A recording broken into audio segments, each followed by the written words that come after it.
this morning that was a result of a vehicle pursuit. I started out with a traffic stop and a vehicle pursuit, and we were able to seize over a half a pound of fentanyl, which is a significant seizure of this substance. We've talked about it over and over again, and our very real concern with fentanyl is the deadly effects that it has. So just to give you some background on fentanyl, we've talked about it more and more, and it's because of the small amount that it requires for a fatal drug overdose. So a 3 milligram dose of fentanyl can be fatal. And to give you an example of how much that is, here is a fatal dose of heroin. And if you look at fentanyl, you just see basically residue amounts that can be fatal. In this case, we seized over 235,000 milligrams, which is a half a pound of powder fentanyl. If you do the math on that, then basically is 78,000 fatal doses of fentanyl. And some of the dangers we see with this is that many times it is mixed with other substances. We typically find it mixed with heroin. This substance did not test positive for heroin, so we believe that this is pure fentanyl. But we have also seen it, in other areas of the country has seen it, where it is mixed or, for instance, pressed into what would look like a Xanax pill. So if somebody were to buy what they thought was a Xanax pill on the street, if it had this small amount of fentanyl in it, then they're dead. And we see across this country, across this county, overdose deaths from this stuff, and it's just very, very distressing. I'm proud of the work that our guys have done to get this off the street. This morning, about 8:30, we had actually one of our pilots was traveling up to our hangar, and he was northbound on 77 around the Tractor Supply.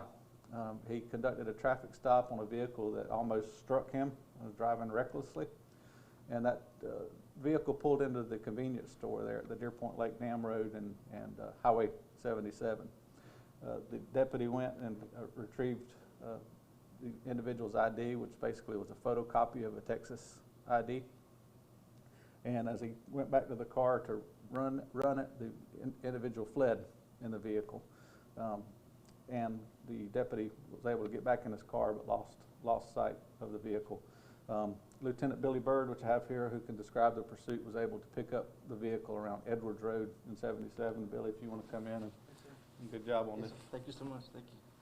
Yeah, they put the bolo out pretty fast for us, so we can everybody that was in the area. That's the benefit about us that are working on duty, off duty. I was on my way to an off-duty detail, so I just happened to be listening to the radio. So one benefit about the Motorola is anybody that's listening to it on or off duty, you get the information and can kind of keep an eye out what we're looking for. So, and that was the case this morning. So I was on my way to work a security detail. They put that bolo out for us.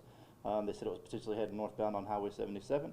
And I was at Edwards and 77, so I sat there at that intersection for a few minutes and absolutely saw the vehicle approaching the intersection of Edwards Road. So he made a right turn onto Edwards like he was heading toward Rosetta Beach Road.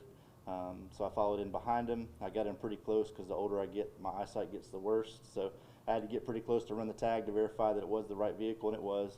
And that obviously spooked the driver. So I backed off a little bit to run the tag, to verify, let people know that I was behind him so we could get some other units in the area.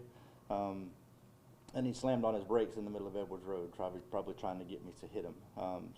And then he kept moving forward a little bit further and got off to the side of the road, kept his foot on the brake, which is an indication he's probably going to try to take off. So using my PA, I just told him, I said, you need to take your foot off the brake, put the car in park, and about the time he took off. Continued to eastbound on Rosetta Beach Road, around Huckleberry, around that side of Randy. Obviously not familiar with the area because he hit a bunch of dead-end roads. So we just stayed in pretty close with him, trying to stay at a safe manner until we can get some other units in the area. So he circled Huckleberry, then went northbound on Rosetta Beach Road, again another dead end. So it wasn't as important for us to stay on his tail. So we just maintained a pretty good distance at high rates of speed. And he reached the dead end at the cul-de-sac. At the cul-de-sac, there was nowhere to go, so he took off running.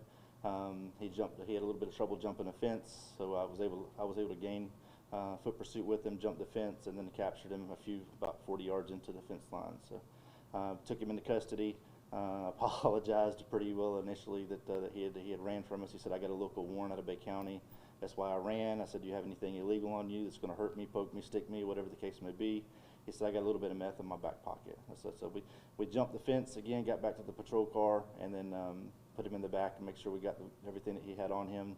And then we started inventorying the vehicle because the vehicle was going to be towed. So we were going to get the vehicle towed back here to the office for future, maybe a search warrant or whatever the case may be, wherever the investigation led. And in the front compartment, there was some meth pipes that were found in there as well. Popped the trunk to do a complete inventory, and there was a black briefcase that you guys see here. It was open. The clasps were unlocked, and it was ajar. So just to do a complete inventory, opened it up, and that's what was discovered.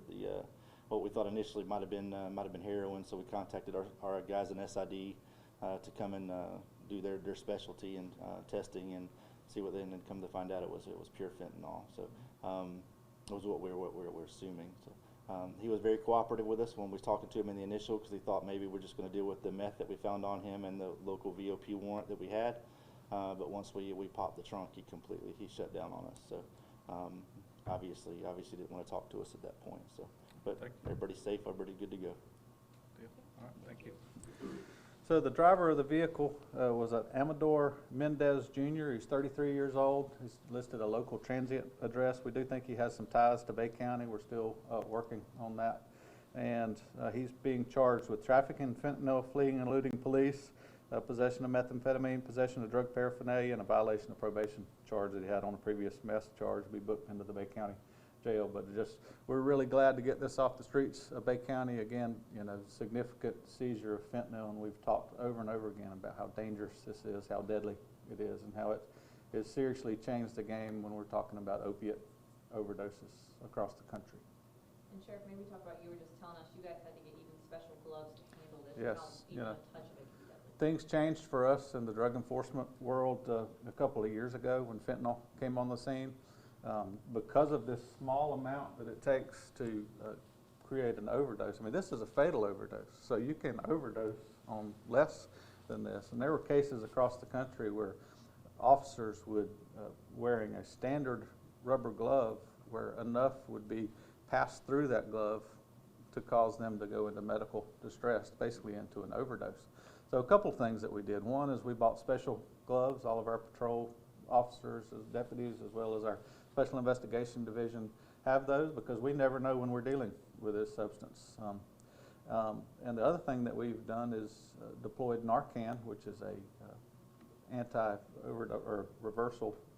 overdose reversal agent.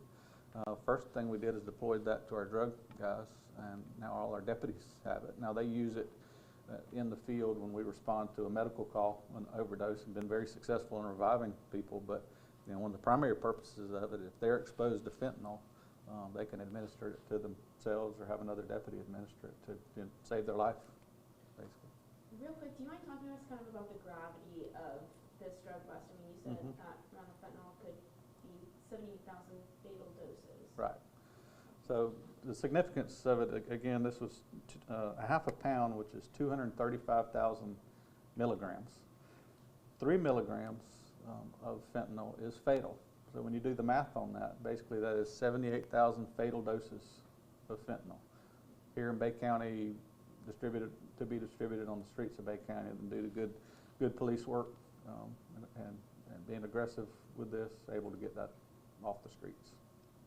And Sheriff, obviously yesterday was a very high intensity situation, but it also ended with the suspect possibly passing out from drugs. Today has to do with a lot of drugs being taken off the street. Just talk about you all's commitment to get these substances out of the hands of people in the county. Yeah, this is why we continue to focus our efforts on getting drugs off the street and place a high priority on that. The work that our Special Investigations Division does is critical to that, as well as our patrol division out there dealing with it every day.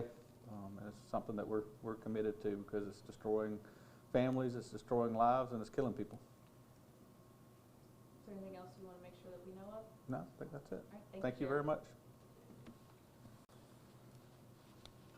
Do you guys have any body cam footage of him? You don't have a dash cam, do you, Bill? No, sir. Okay. All right, thank y'all.